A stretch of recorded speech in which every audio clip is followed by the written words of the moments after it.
డ్రైవర్లు వాళ్ళందరూ మాట్లాడిన మాట. నేను అనేదల్లా నాకు అర్థం కాదు. ఇంకొక మాట కూడా చెప్పాలి చివరిగా, చాలా ఇంపార్టెంట్ ఇది.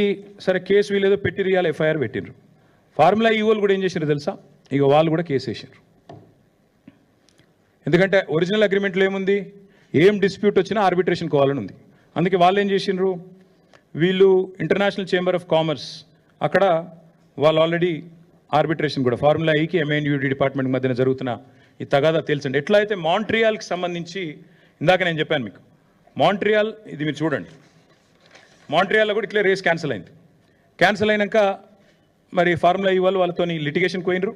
ఆఖరికి $3 million లిటిగేషన్ సెటిల్ అయింది. అట్లాగే సెటిల్ చేయాలన్న ఉద్దేశంతో హరీష్ సాల్వే అనే ఒక ప్రముఖ లాయర్ ఉంటారు.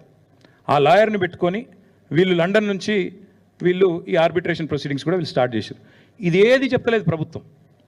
ఫార్ములా ఈవోలు వీళ్ళ మీద కేసు పెట్టింది చెప్తలేరు, పైసలు అడుగుతుందో చెప్తలేరు, ఎందుకు రేసు పోయిందో చెప్తలేరు, ఆ పైసలు నిక్షేపంగా ఉన్నాయి, మొదటి 2 ఇన్స్టాల్మెంట్లు అక్కడనే వాళ్ళ దగ్గర ముట్టినాయి అని వాళ్ళు పంపిన రిసీట్లు చూపెడతలేరు, 3వ ఇన్స్టాల్మెంట్ మీరు కట్టలేదు కాబట్టి రేస్ క్యాన్సిల్ అవుతుందని చెప్తలేరు.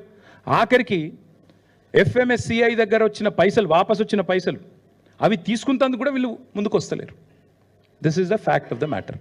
ఇందులో ఇప్పుడు కరప్షన్ ఎక్కడుంది, కాకరకాయ ఎక్కడుంది, కేసు ఎక్కడిది, మన్నెక్కడిది నాకైతే అర్థమవుతలేదు. ఇక మీకేమైనా అర్థమైతే నాకు తెలియదు. కానీ ఇలా ఏసీబీ అట. ఏసీబీ అంటే ఏంటంటే యాంటీ కరప్షన్ బ్యూరో.